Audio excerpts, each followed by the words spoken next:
Mari kita bersatu hati, kita berdoa bersama-sama. Ya Tuhan, hati kami bersyukur kepada Tuhan karena di dalam setiap peristiwa yang terjadi di dalam kehidupan kami tidak ada yang kebetulan, tetapi Engkau Tuhan yang terus campur tangan untuk membentuk, melukis hidup kami, supaya semakin hari kami menjadi semakin seturut dan sesuai dengan kehendak Tuhan. Terima kasih Tuhan, dan kami berdoa biarlah di dalam perjalanan hidup kami, perjalanan iman kami, yang boleh terus bertumbuh di dalam segala musim kehidupan kami boleh terus setia kepada Tuhan, hidup menurut kebenaran yang Kau nyatakan di dalam dirimu dan firman-Mu. Dan dengan demikian di tengah-tengah dunia ini, setiap kami anak-anak-Mu boleh menyatakan hidup yang memuliakan Tuhan, menjadi saksi Tuhan, baik di rumah, di keluarga, dan dimanapun Tuhan menempatkan kami. Oleh sebab itu pada pagi hari ini kami rindu untuk belajar kebenaran firman-Mu, sehingga firman-Mu boleh terus mengarahkan terus pikiran dan hati kami untuk terus hidup di dalam kebenaran itu. Oleh sebab itu ya Tuhan, mari berbicara kepada setiap kami. Tolong kami dan biarlah pikiran kami terarah untuk boleh merenungkan dan bersama-sama bertekad untuk melakukan kebenaran firman Tuhan. Kami menyerahkan waktu pemberitaan firman-Mu ke dalam tangan Tuhan. Biarlah hanya nama Tuhan saja yang dipermuliakan. Ini doa kami ya Tuhan. Di dalam nama Tuhan Yesus kami berdoa. Amin. Shalom Bapak Ibu Saudara yang dikasihi Tuhan. Kita bersyukur pagi hari ini kita bisa beribadah bersama-sama. Bersama dengan tim musik kita sudah memuji, memuliakan nama Tuhan. Dan sekarang kita akan bersama-sama merenungkan kebenaran firman Tuhan pada pagi hari ini. Saya mengajak saudara membuka satu bagian dari surat Rasul Petrus yang ditujukan kepada jemaat-jemaat Tuhan yang ada di Asia Kecil. Kita akan melihat di dalam 1 Petrus pasal yang kedua. Oleh sebab itu saya mengundang saudara membuka bagian firman Tuhan ini. Jikalau saudara bersama dengan Alkitab saudara, mari kita melihatnya di dalam 1 Petrus pasal yang kedua. Saya akan mulai bacakan dari ayat yang ke-18 sampai nanti di ayat yang ke-25. 1 Petrus pasal 2 ayat 18 sampai 25. Lembaga Alkitab Indonesia memberikan judul Penderitaan Kristus sebagai teladan bagi kehidupan orang-orang yang percaya. Demikianlah firman Tuhan. Hai kamu hamba-hamba, tunduklah dengan penuh ketakutan kepada Tuanmu, bukan saja kepada yang baik dan peramah, tetapi juga kepada yang bengis. Sebab adalah kasih karunia jika seorang karena sadar akan kehendak Allah menanggung penderitaan yang tidak harus ia tanggung. Sebab dapatkah disebut pujian jika kamu menderita pukulan karena kamu berbuat dosa? Tetapi jika kamu berbuat baik dan karena itu kamu harus menderita, maka itu adalah kasih karunia pada Allah. Sebab untuk itulah kamu dipanggil, karena Kristus pun telah menderita untuk kamu dan telah meninggalkan teladan bagimu, supaya kamu mengikuti jejaknya. Ia tidak berbuat dosa, dan tipu tidak ada dalam mulutnya. Ketika ia dicaci maki, ia tidak membalas dengan mencaci maki. Ketika ia menderita, ia tidak mengancam, tetapi ia menyerahkannya kepada Dia yang menghakimi dengan adil. Ia sendiri telah memikul dosa kita di dalam tubuhnya di kayu salib, supaya kita yang telah mati terhadap dosa hidup untuk kebenaran. Oleh bilur-bilurnya kamu telah sembuh. Sebab dahulu kamu sesat seperti domba, tetapi sekarang kamu telah kembali kepada gembala dan pemelihara jiwamu. Bapak Ibu Saudara yang dikasihi Tuhan, kita beberapa bulan terakhir ini kita disuguhi oleh banyak peristiwa yang terjadi di tengah-tengah bangsa ini. Satu nama yang tentu saja saudara kenal kalau saya menyebutkan nama Mario Dandi. Peristiwa atau tindakan kekerasan yang dilakukan terhadap anak yang lebih muda yang berbuntut kepada kasus hukum dan menyeret pelaku ke balik jeruji besi. Bapak Ibu Saudara yang dikasihi Tuhan, tentu saja ini peristiwa yang mengenaskan bukan cuma bagi keluarga dari korban, tetapi bagi banyak orang. Banyak orang mengatakan sebuah tindakan kekerasan yang begitu sadis yang bisa dilakukan oleh seorang tanpa kontrol emosi dan menimbulkan korban dan penderitaan yang cukup panjang. Beberapa waktu kita melihat bagaimana sang korban itu dalam kondisi tidak sadarkan diri dirawat di rumah sakit. Kalau hari-hari ini kondisinya menjadi lebih baik, tapi masih membutuhkan waktu yang cukup panjang untuk benar-benar mengalami pemulihan. Kasus kekerasan terhadap anak ini walaupun sudah diproses oleh hukum, namun kemudian kita tahu bahwa kisah ini melebar kemana-mana. Dimulai dengan ketika banyak orang menyorot kehidupan dari sang pelaku, apa yang dia tampilkan di media sosialnya, gaya hidup mewah, barang-barang mahal yang dia tampilkan, dan perlakuan atau tindakannya yang kemudian membuat orang terus menyorot siapa yang bersangkutan dan seperti apa kehidupan keluarganya. Kesenangannya untuk mempertontonkan mobil Rubicon yang dia kendarai, kemudian moge yang dia miliki, dan kemudian itu membawa kasus ini melebar kepada keluarganya.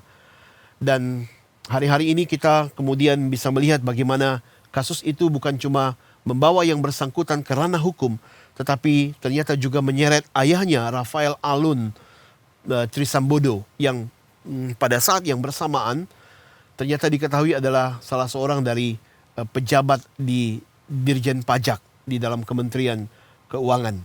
Nah, ketika kasus ini melebar kemana-mana, dimulai dari Rubicon yang ternyata belum dilaporkan, kemudian pembayaran pajaknya juga tidak berjalan dengan baik, kemudian moge yang katanya bukan milik dari keluarga tapi milik orang lain dan segala macam, akhirnya kemudian membawa banyak orang, tentu saja ada peran wartawan, peran netizen juga yang kemudian mengusut kasus ini.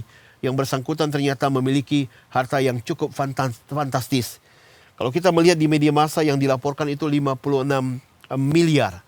Tetapi ada milik atau harta benda lainnya yang tidak dilaporkan dan tidak dibayarkan pajaknya.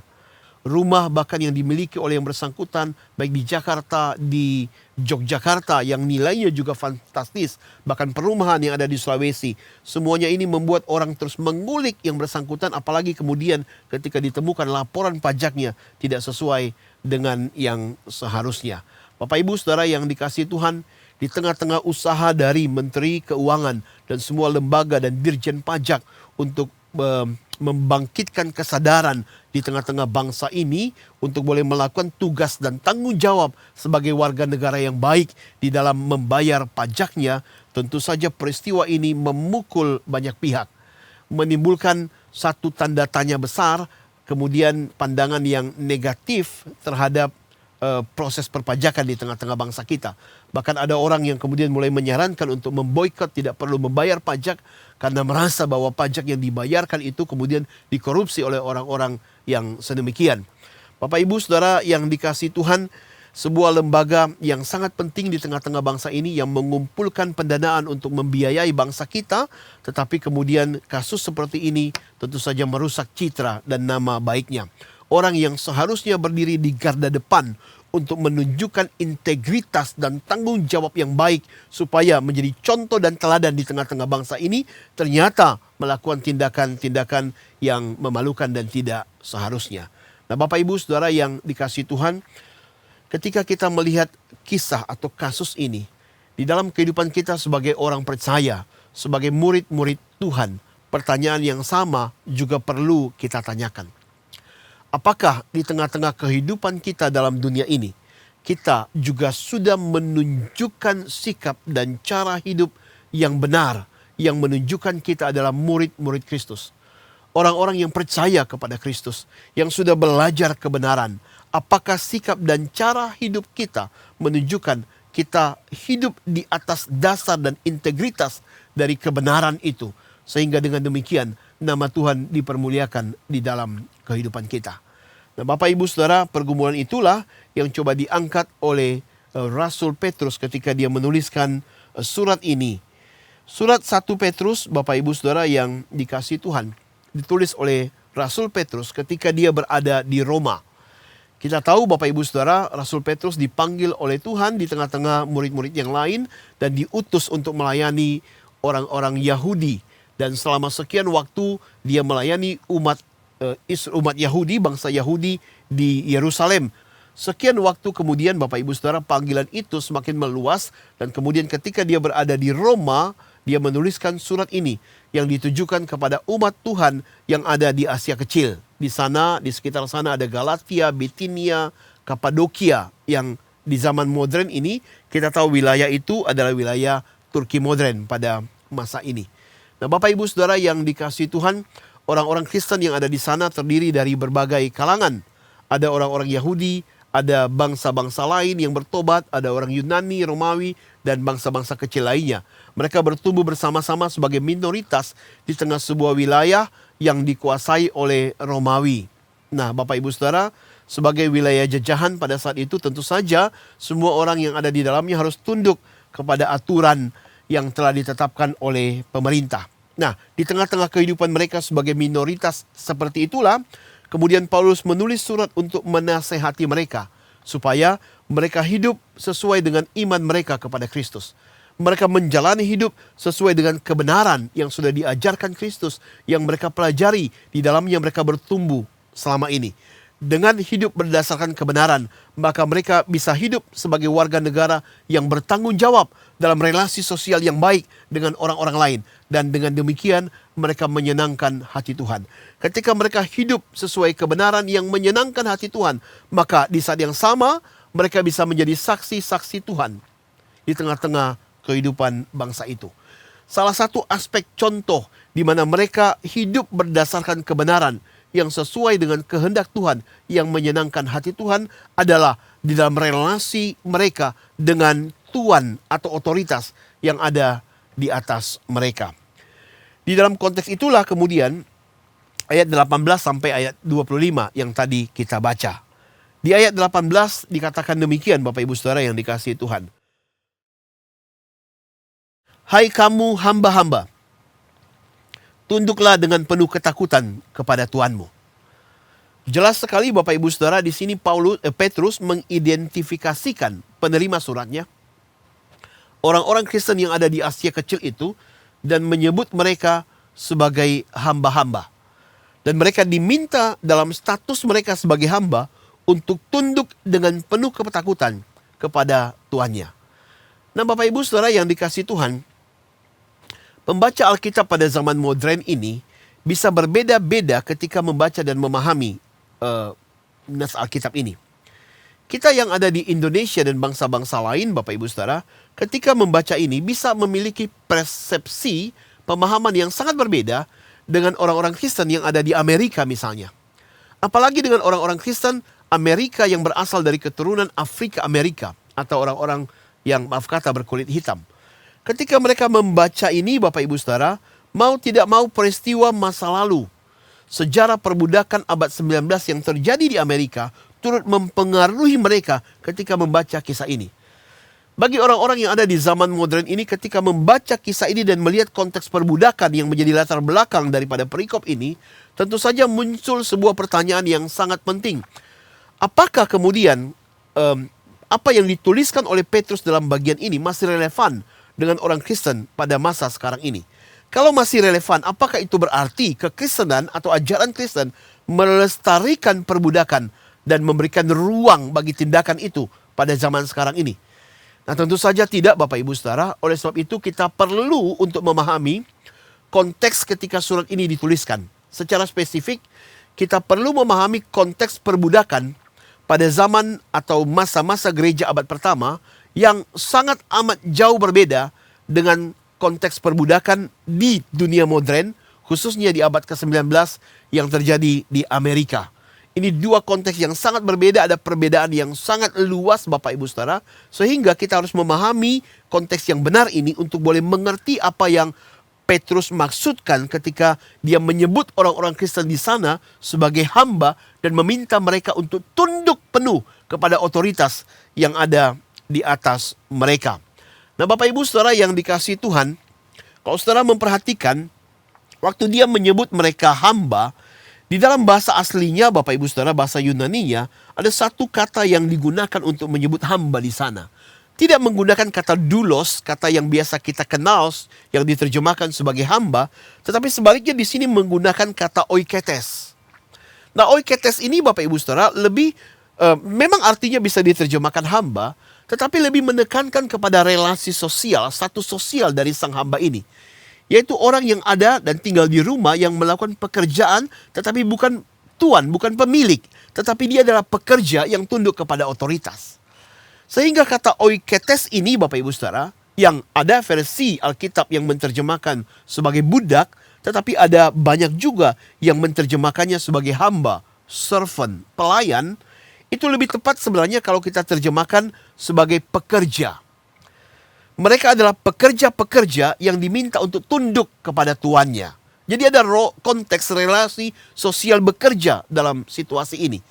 Nah, Bapak Ibu Saudara, mari kita lihat. Tadi saya katakan bahwa konteks perbudakan pekerja dalam situasi ini itu berbeda sekali dengan konteks perbudakan di abad ke-19 di Amerika.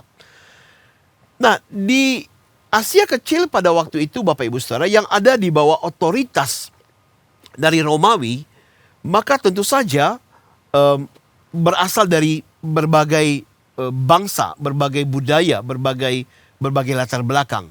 Dan Romawi pada saat itu adalah kerajaan yang sangat besar, berkuasa dan makmur. Tentu saja Bapak Ibu Saudara, orang saat itu senang kalau mereka menjadi warga negara Romawi. Karena sebagai warga negara mereka mendapatkan hak-hak yang cukup baik, mereka mendapatkan perlindungan, mereka mendapatkan status, dan tentu saja menikmati kemakmuran dari sebuah negara yang sangat besar. Nah, bangsa-bangsa atau orang-orang yang bisa menjadi warga negara Romawi pertama tentu saja adalah mereka yang lahir sebagai orang Roma, Bapak Ibu Saudara. Dan mereka memiliki status sebagai warga negara. Tetapi di samping itu ada orang-orang lain yang disebut sebagai warga negara Roma, tetapi bukan lahir sebagai keturunan Roma. Mereka adalah orang-orang dari bangsa lain yang mendapatkan hak. Mungkin mereka punya uang yang cukup banyak sehingga mereka bisa membeli hak kewarganegaraan itu. Dan ketika mereka membeli itu, mereka mendapatkan surat yang menyatakan bahwa mereka adalah warga negara Roma dari proses pembelian itu. Nah, Bapak Ibu Saudara yang dikasihi Tuhan, pada waktu itu ada banyak orang yang senang dan dengan sukarela untuk menjadi budak atau menjadi servant, menjadi pelayan, menjadi yang memiliki status pekerja di dalam seperti yang dikatakan di ayat yang ke-18 ini. Karena ketika mereka menjadi budak, menjadi pekerja Bapak Ibu Saudara, itu berarti mereka punya peluang untuk mendapatkan kehidupan yang lebih baik, menjadi orang merdeka, menjadi warga negara Roma. Itu yang dicita-citakan Bapak Ibu Saudara. Sehingga oiketes yang disebutkan dalam hal ini bukanlah sebuah kasta sosial yang sangat rendah. Perbudakan seperti di Amerika Bapak Ibu Saudara. Digambarkan orang-orang yang bisa diperlakukan semena-mena oleh tuannya, yang disiksa bahkan diperjualbelikan. Bahkan kalau tuannya membunuh dia, tuannya akan bebas dari tindakan hukum. Bukan level seperti itu Bapak Ibu Saudara. Tetapi status sosial oiketes di sini yang kita katakan budak atau pekerja pada masa abad pertama ini adalah sebuah status yang memang lebih rendah dari warga negara, lebih rendah dari tuan, tetapi sesuatu yang sangat dihormati dan dihargai Bapak Ibu Saudara. Orang dengan senang hati masuk dalam kelompok ini. Dan itulah sebabnya dikatakan bahwa oiketes ini bisa ditemukan dalam berbagai aspek pekerjaan pada masa itu. Para oiketes ini, para budak atau pekerja ini, ada yang berprofesi sebagai pekerja rumah tangga, ada yang berprofesi di dalam perkebunan, ada yang berprofesi sebagai nelayan. Mereka dimiliki oleh tuannya, mereka membantu tuannya. Bahkan di dalam proses kedokteran Bapak Ibu Saudara. Jadi level-level pekerjaan yang baik pun ada para oiketes di sana. Bahkan dikatakan mereka sangat dihargai. Mereka diberikan ruang untuk berkumpul. Mereka tidak dibatasi. Bahkan pendidikan mereka sangat diperhatikan. Sehingga para sejarawan mengatakan ada oiketes bahkan yang lebih pintar daripada tuannya. Satu yang membedakan dia dari tuannya adalah dia bukan tuan, dia bukan pemilik. Sehingga dia harus tunduk kepada tuannya. Nah Bapak Ibu Saudara yang dikasihi Tuhan, ketika kita melihat konteks ini Bapak Ibu Saudara, kita bisa melihat tadi saya gambarkan situasi yang sangat berbeda. Nah, di samping itu Bapak Ibu Saudara, kita juga bisa melihat secara ekonomi. Sejarawan mengatakan bahwa di kota-kota besar yang dikuasai oleh Romawi pada masa itu bahkan bisa ditemukan kurang lebih sepertiga penduduk yang ada di dalamnya itu adalah para budak atau oiketes ini, pekerja ini. Dan karena jumlah mereka yang sangat besar itu Bapak Ibu Saudara, mereka memberi sumbangsi yang sangat penting bagi perekonomian Romawi pada masa itu. Sehingga pemerintah Roma perlu menjaga situasi supaya para pekerja budak ini bisa bekerja dengan baik dan menghasilkan sesuatu yang penting bagi pertumbuhan ekonomi Romawi. Di samping itu secara politik juga Bapak Ibu Saudara, pemerintah Romawi perlu memastikan bahwa kondisi aman. Kalau sampai para budak ini bergejolak Bapak Ibu Saudara, lalu menggalang kekuatan dan memberontak, itu bisa menggoncangkan situasi dan berdampak dalam semua aspek. Bukan cuma aspek politik, tetapi juga aspek ekonomi. Itulah sebabnya kemudian pemerintah punya andil untuk mengawal, menjaga semua situasi sehingga para oiketes ini bisa bekerja dengan baik.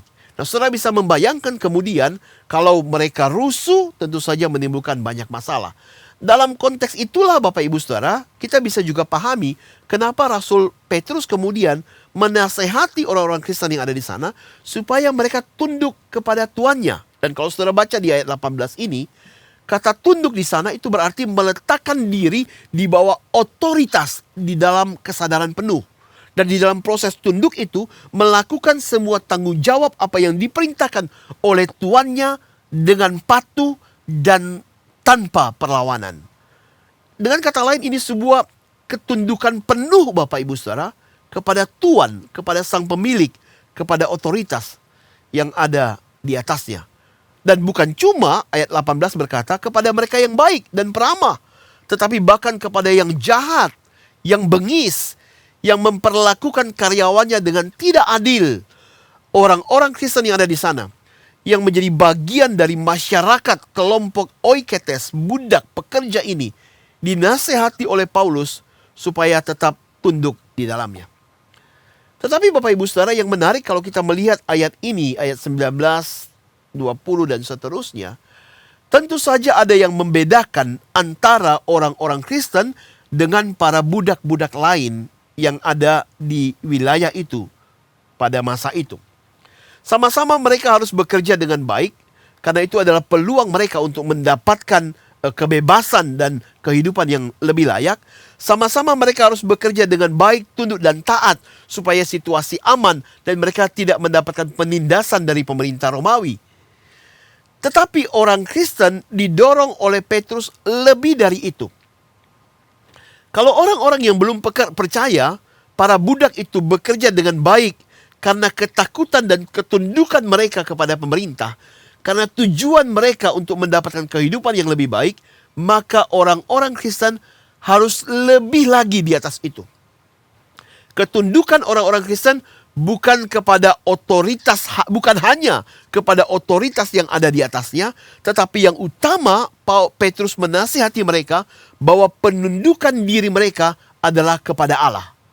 Kalau mereka melakukan tugas dan tanggung jawab mereka dengan rasa takut dan tunduk, itu bukan hanya karena ketakutan kepada pemerintah, tetapi yang utama adalah karena hormat dan takut mereka kepada Allah.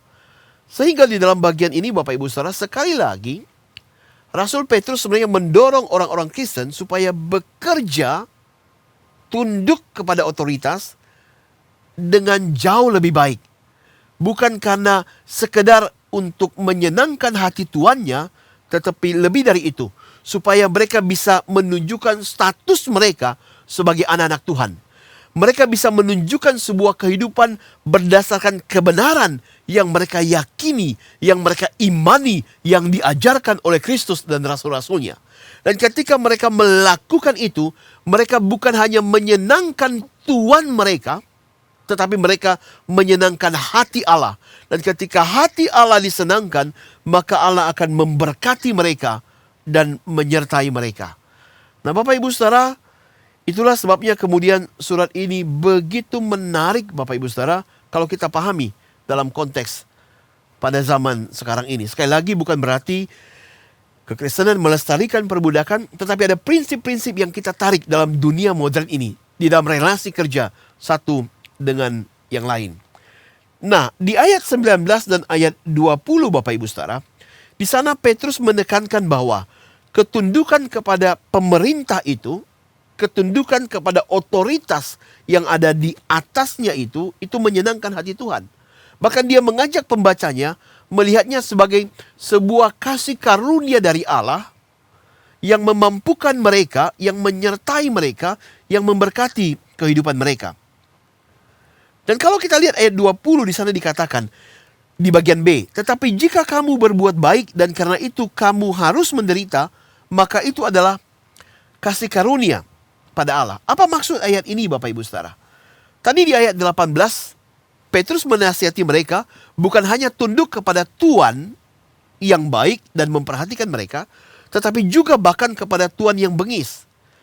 Nah, ayat ini kita bisa pahami, kalau mereka sudah melakukan tugas dan tanggung jawab mereka berdasarkan kebenaran, sesuai dengan status mereka sebagai orang percaya, sebagai warga kerajaan Allah, dan menyatakan kesaksian hidup yang baik di tengah-tengah masyarakat pada zaman itu.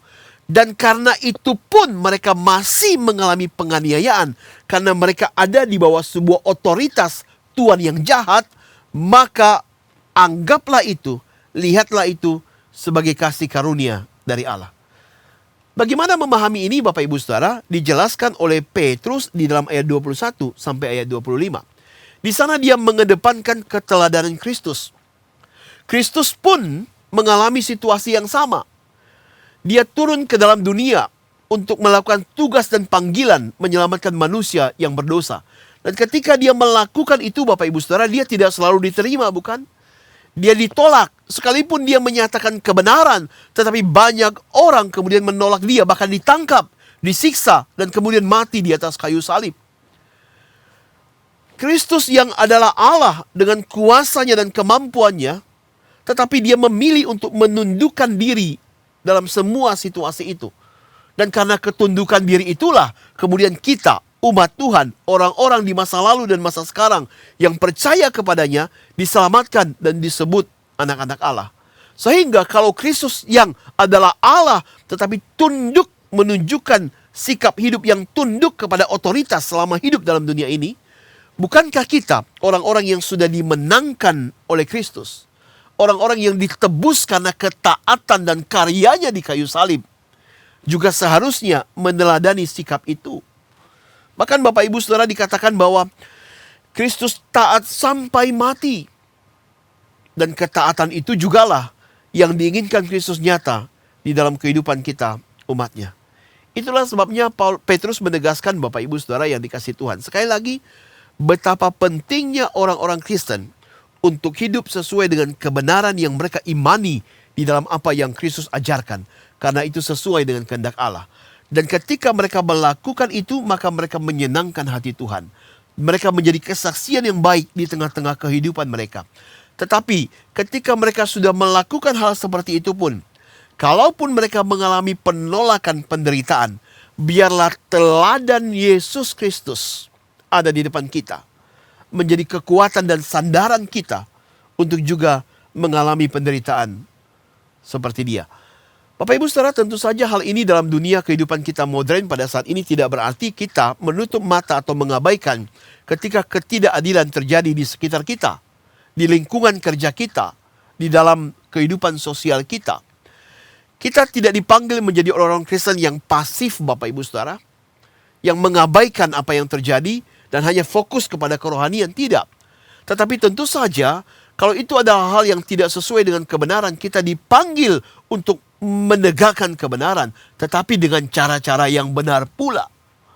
Bukan memperjuangkan kebenaran dengan cara-cara anarkis yang menimbulkan masalah yang lebih besar.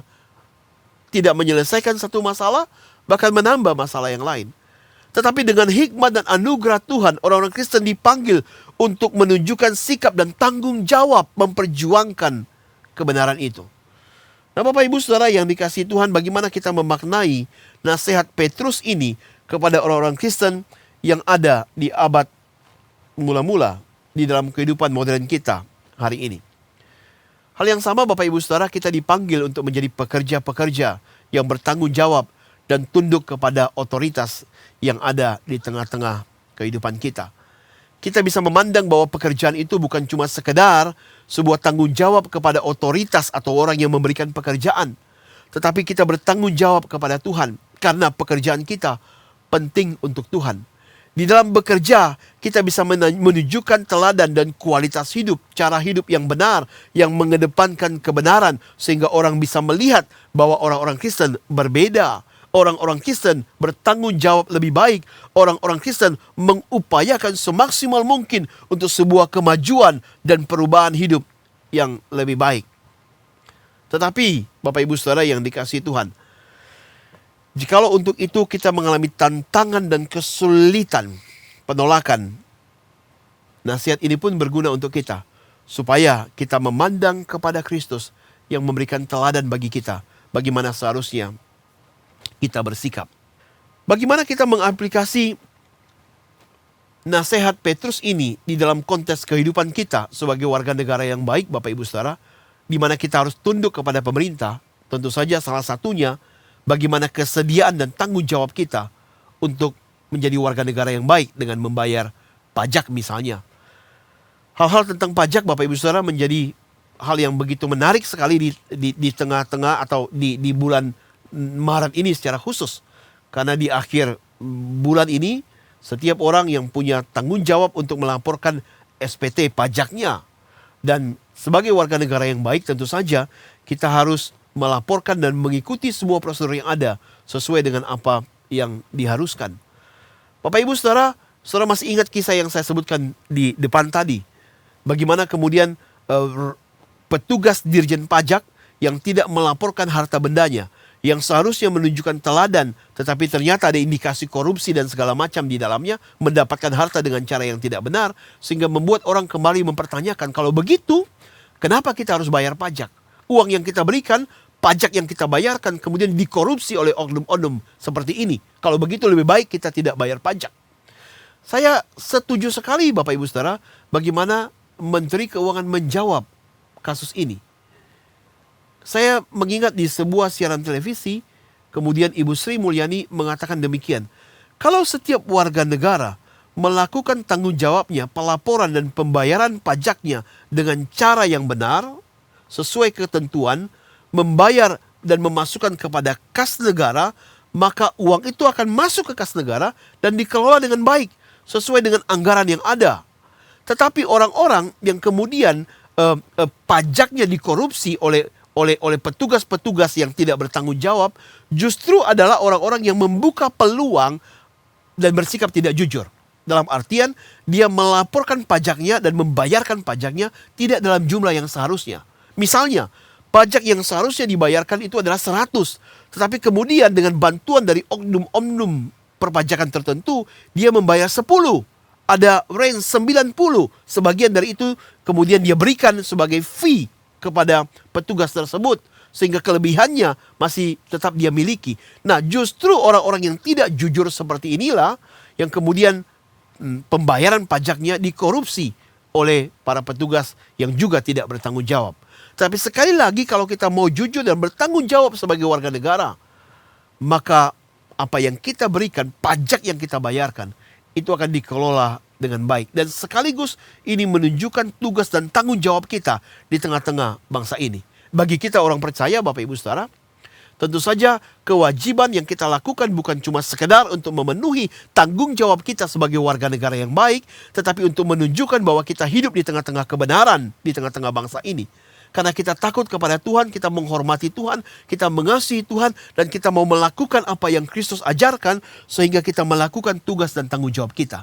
Kalau orang-orang percaya di tengah-tengah bangsa ini melakukan tugas dan tanggung jawabnya dengan benar, bekerja dengan baik, maka mereka akan menjadi kesaksian yang besar di tengah-tengah bangsa ini. Nama Tuhan dipermuliakan, hati Tuhan disenangkan, dan kalau hati Tuhan disenangkan, maka percayalah, Dia akan memberkati kita.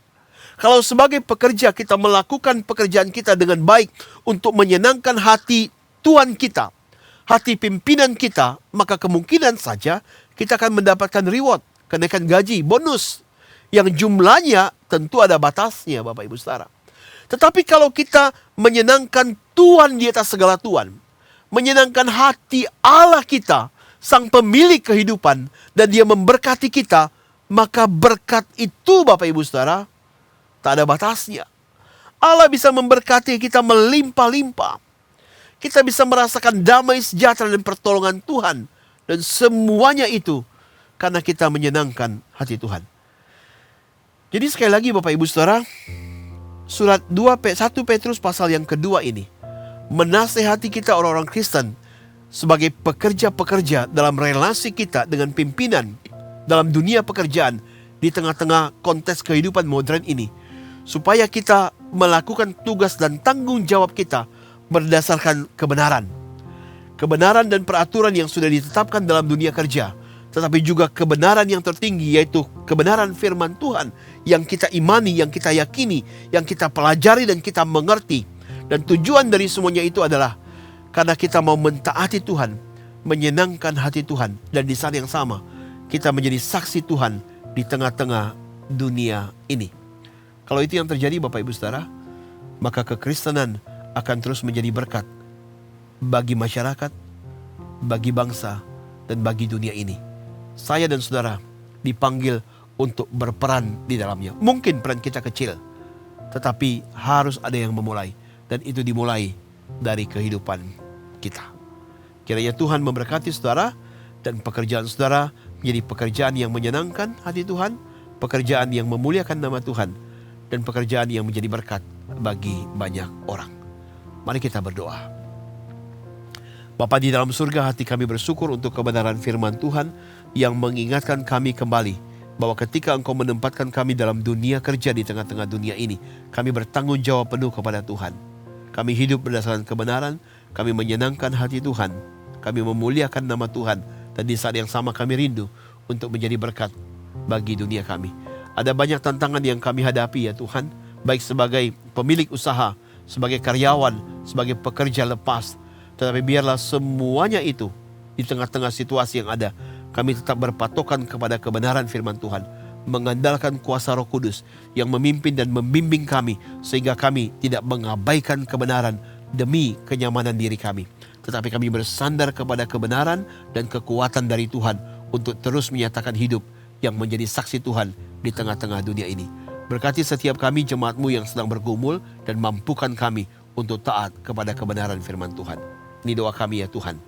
Di dalam nama Tuhan Yesus kami berdoa. Amin. Kiranya Tuhan memberkati saudara.